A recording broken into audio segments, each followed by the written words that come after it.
All right? So we have that consensus, and it's on that I want to invite the coordinating Minister of Finance, Mr. Wale Edun, to please speak to us as he opens the purse wider.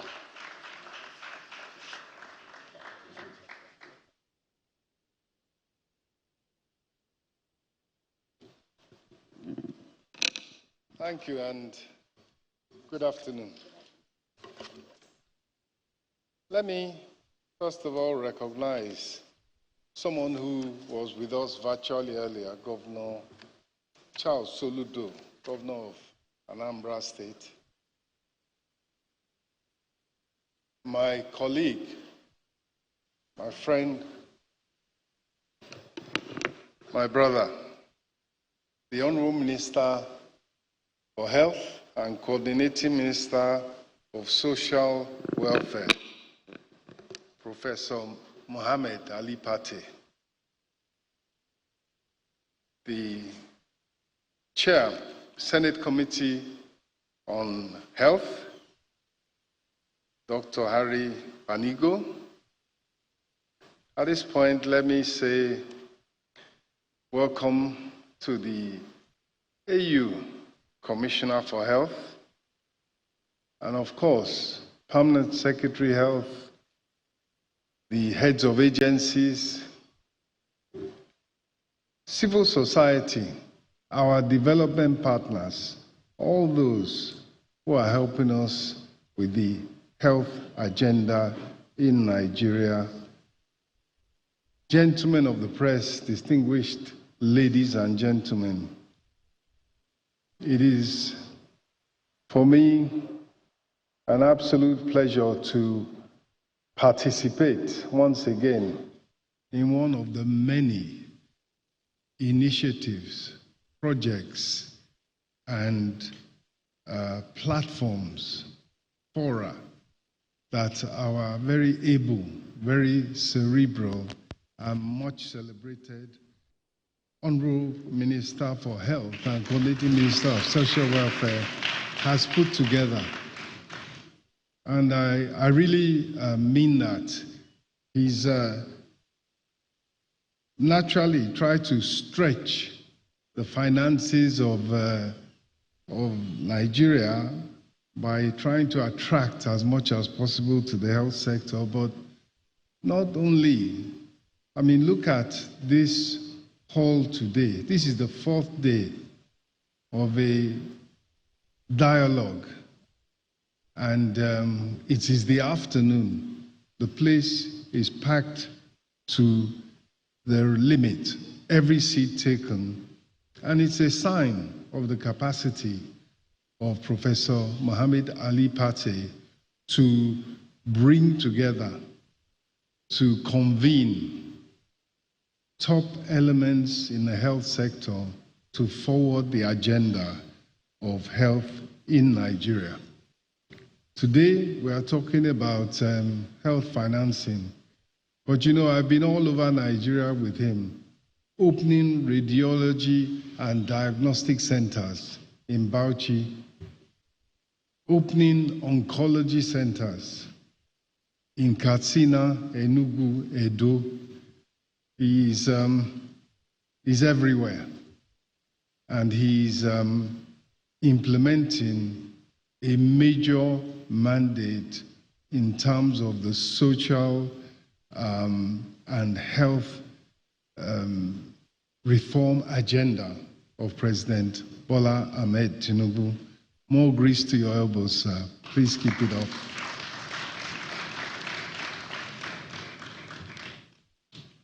This national financing policy dialogue, and he has encapsulated it.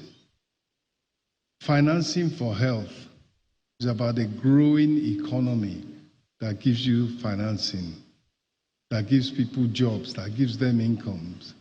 It is about government having increased revenues to put into the health sector.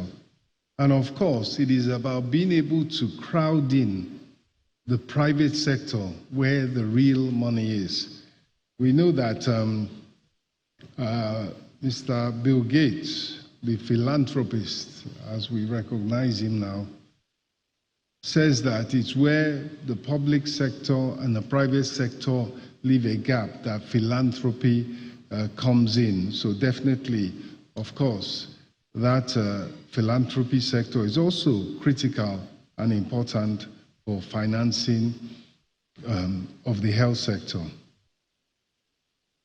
But this dialogue is critical. Of course, that philanthropy sector is also critical and important for financing of the health sector. But this dialogue is critical, urgently required, is in alignment, as I said earlier, with the reform agenda of President Bola Ahmed Tinubu and his pursuit of inclusive growth.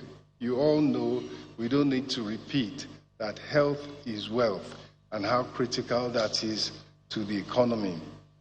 But it is a reflection that our success in healthcare requires a coordinated system that mobilizes, pools, and allocates financial resources to ensure that we have equitable access to health for our population and the required investment in medical services. We've heard the breakthrough in terms of health insurance so that people don't have to put their hand in their pocket every time they need health care. That, as we all know, is not the way. And wherever you are in the world, when you need health care, it is much more accessible if it has been pre-planned, prepaid for, or you have an easier way of paying for it than having to pay on the spot. That is most difficult anywhere in the world. And that's why rebuilding the economy fit for our people's ambitions is what is going on at the moment. Important, bold fiscal steps continue to be made to restore stability and make sure that the gains from the economic recovery are felt where it matters most, in the clinics, in the community, and of course, in the households. We've heard about, and I'm sure you're all aware of the improvements in healthcare at the primary healthcare level. More practitioners being trained, better management of healthcare at that all-important level. But let's look at the context in which we are talking about financing of healthcare.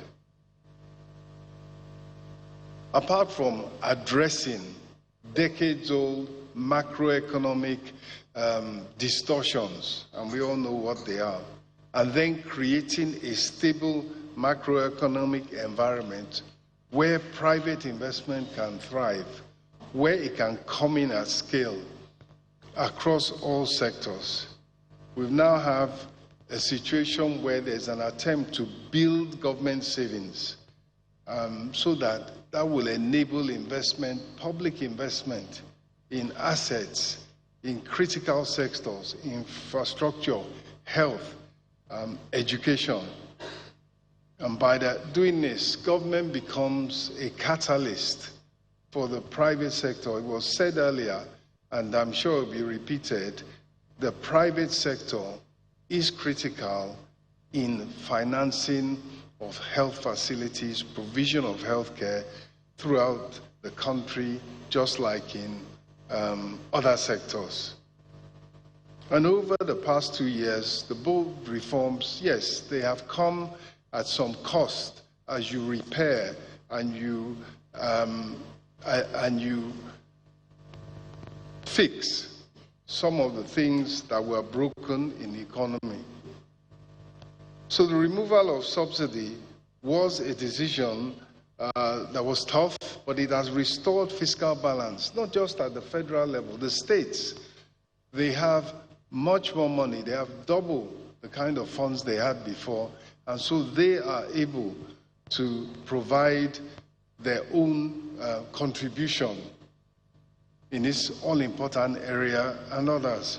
And let me here address something that Professor Pate remarked on, and that was a source of funding that brings together federal, state, and local governments, and that's the federation account. And I think any initiative there, any ideas or suggestions, the rightful place for that discussion is within the National Economic Council and the Federation Account Allocation Committee. That's where such ideas and proposals should be presented and can be meaningfully discussed, and hopefully with success in terms of coming up with viable ways of financing healthcare in addition to everything we have mentioned. In addition, just to give us a sense of how we are moving forward and getting the funds that are necessary for this critical,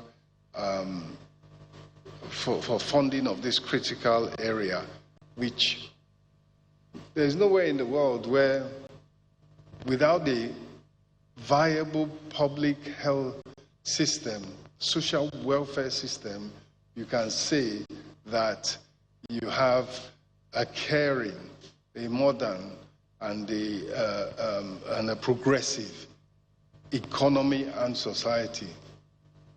So we have signed into law comprehensive tax reforms, simplifying compliance, reducing nuisance taxes, and strengthening the administration. And we are driving structural reforms in energy, education, logistics, such as the CNG initiative.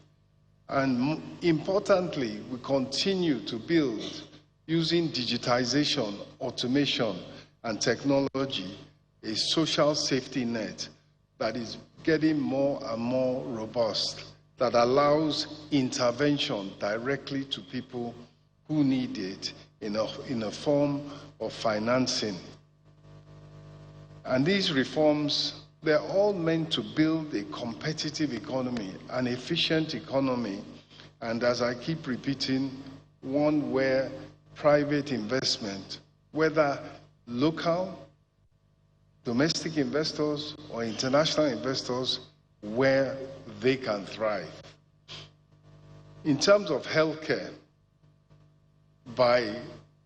of course, when you remove a distortion such as a subsidy, which was only benefiting a few and even benefiting foreigners, and it was gulping about 2.5% of GDP.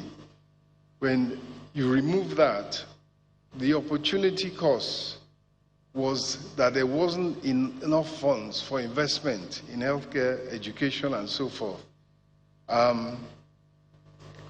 Therefore, it will take time, and it is taking time, to recover the kind of investments that have been lacking over the years.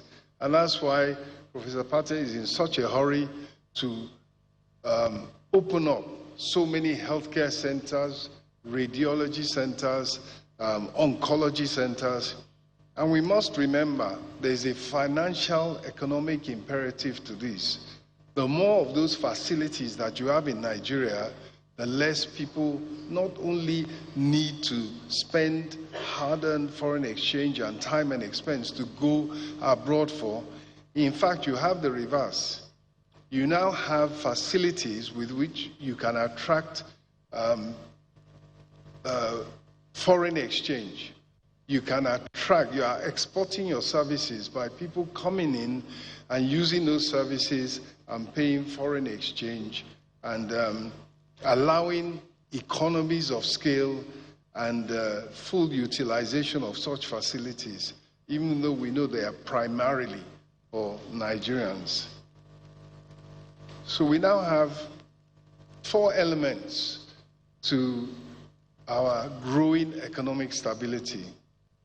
The external reserves position is strong. The fiscal position has meant the elimination of routine use of ways and means, printing of money. The economy is growing at about 3.4% last year.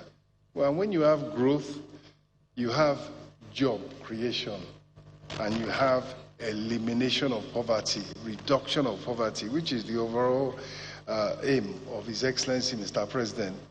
But not at 3 or 4%.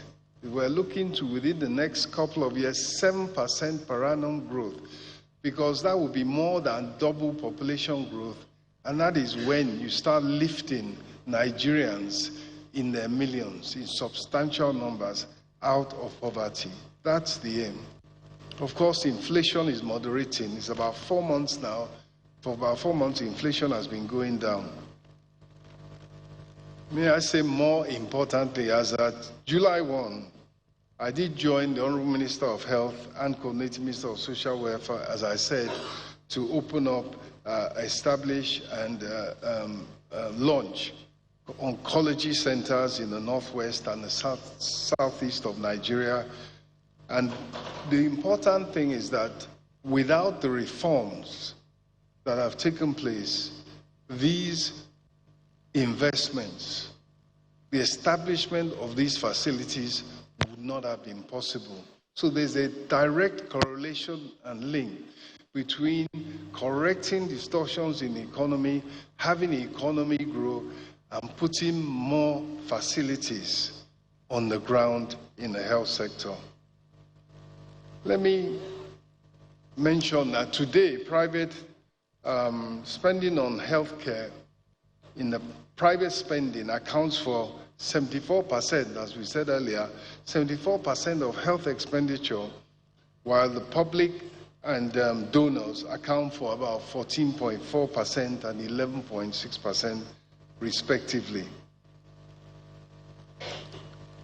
What I think I'd like to emphasize about our ability to spend on healthcare is that it has been greatly impacted with the changes in the global economy and world order, I may say, particularly in WHO, World Health Organization, which lost about 40% of its funding, as we all know.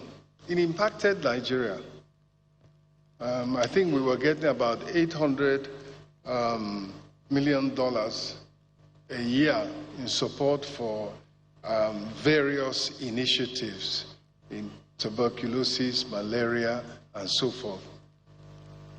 But our ever proactive Minister of Health, immediately that announcement was made, went to work with his team, and he found that through careful calibration, we could use a much lower sum to replace what had been lost. There were savings that could be made from smarter purchasing and so on and so forth.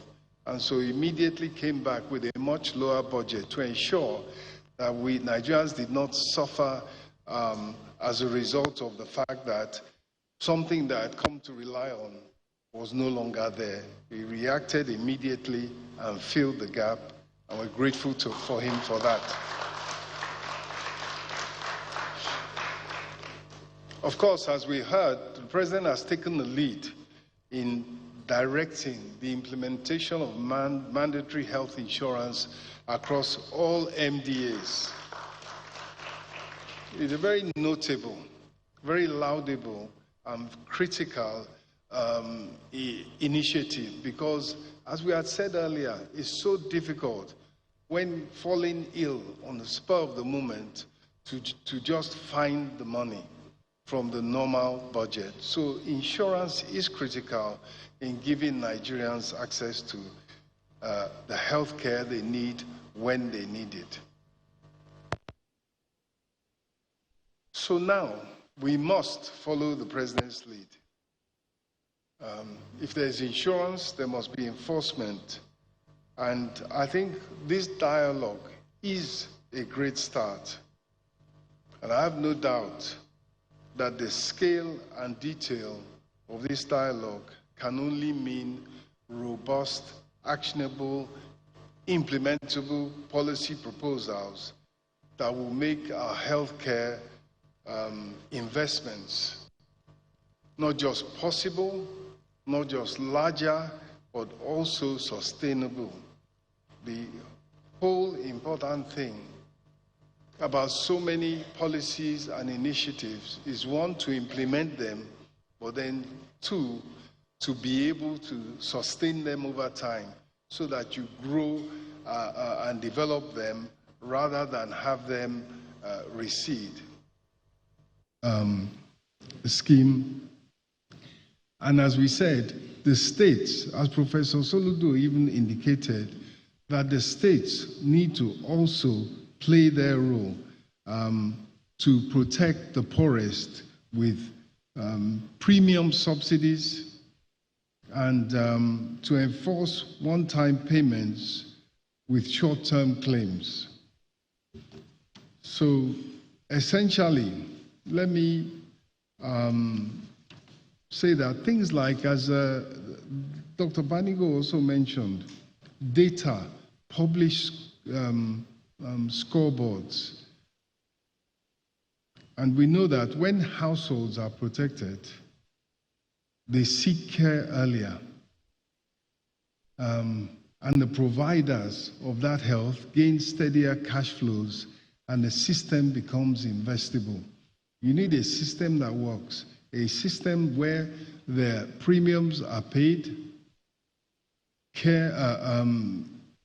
claims are paid, and the whole system is funded in a way that is sustainable. So I think we all collectively need to coordinate to ensure that this important health insurance initiative works, and it works well. It is key to sustainable financing of the health sector.